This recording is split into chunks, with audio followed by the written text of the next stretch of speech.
Hi everybody, Karen here. If mixed media has ever felt intimidating or a little overwhelming, this is the perfect project for you.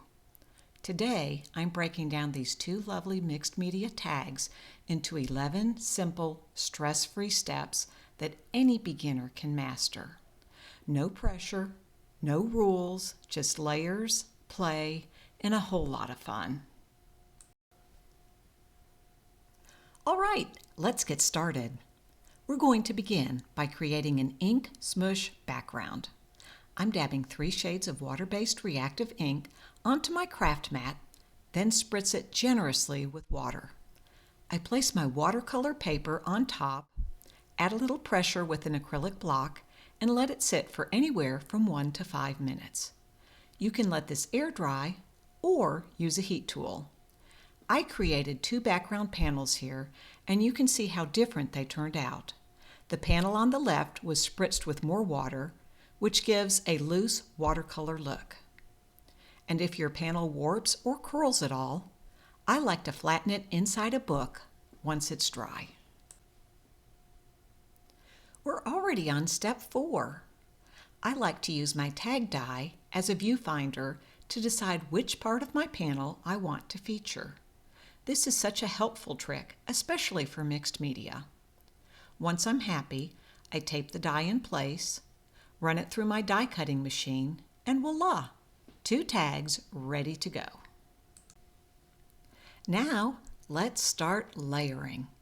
For step 5, I added stenciling to about 2/3 of each tag using 2 reactive ink colors, the same colors I used in my background.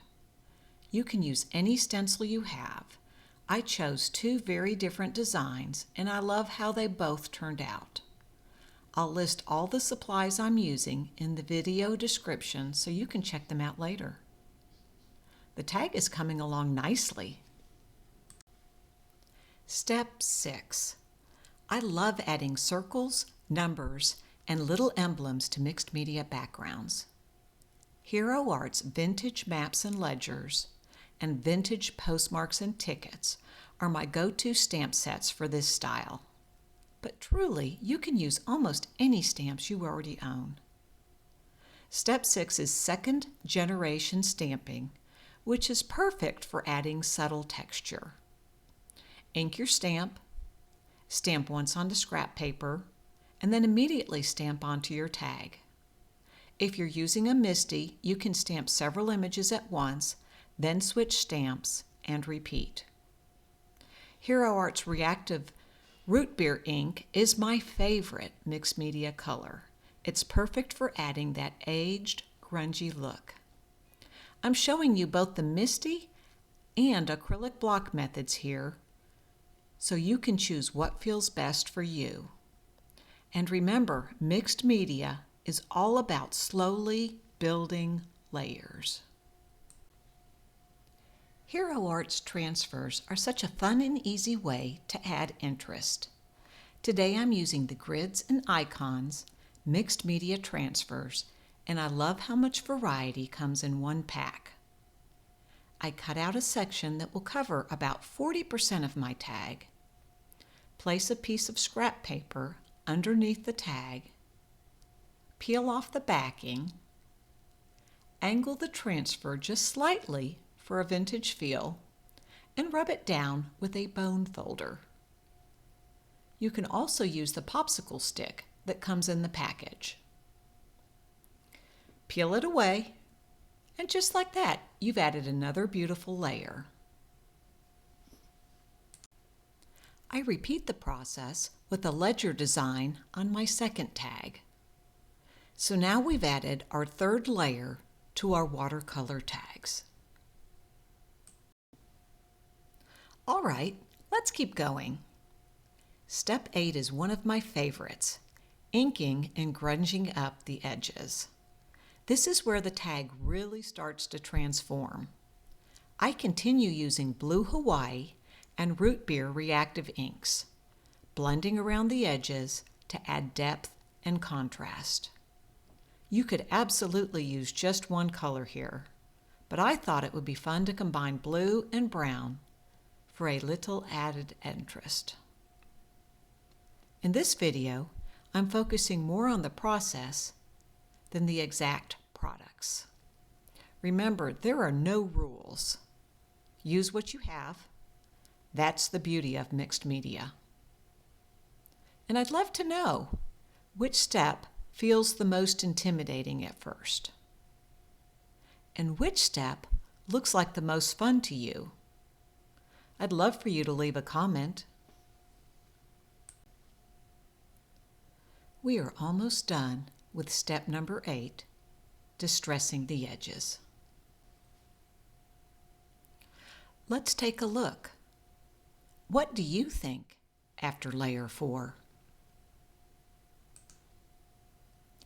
I think we're ready for step number 9, adding splatters. I start by flicking water splatters on my circle tag. I like to use a fan brush, but any small paintbrush will work. Blot with a cloth, and next I add blue splatters. We've now completed our 5th layer. You could keep adding additional layers, but I'm happy with our background, and I want to start thinking about focal points. I'd like to add some floral starbursts and a heart. I start looking through my leftover inked scraps to see what colors I might like to add.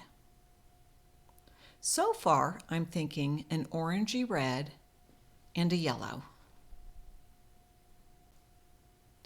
I've selected my dies and have decided to center them along the left ledger edge. For my circle tag, I'm trying to decide between my initials, KB, or some aquatic theme die cuts, an anchor, sailboat, and fish. What do you think?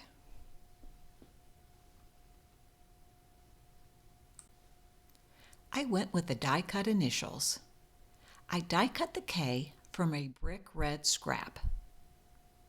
The B is die cut from a black scrap that had been spritzed with shimmer spray. I also distressed the edges with root beer reactive ink. Let's start assembling. I glue my focal point die cuts directly to my tags. I usually play with placement before I start gluing. When placing my focal points, I try to avoid dead center. I like to offset mine slightly to the left to create a more dynamic visual path. Remember, since our background has so much texture, we want this piece to feel like it's resting on the layers, not fighting with them. And trust your gut. You've done the hard work of building the layers. Now we're just adding the crowning jewels. There's no right or wrong here, just balance and what feels good to you.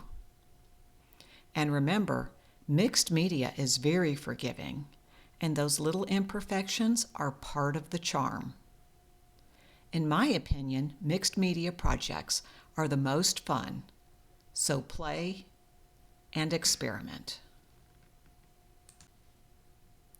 I finish by applying pressure with an acrylic block. For the final step, I'm adding twine through the top of each tag. This is one of my favorite parts because it instantly makes the tag feel finished. And that's it. Our mixed media tags are complete. I hope this project showed you that mixed media doesn't have to be scary or complicated. It's really just about layers, play, and giving yourself permission to experiment. If you enjoyed this process, don't forget to like and subscribe, and let me know in the comments which steps surprised you the most. Thanks so much for crafting with me today. And remember, this technique is easy, a little addictive, and oh so much fun.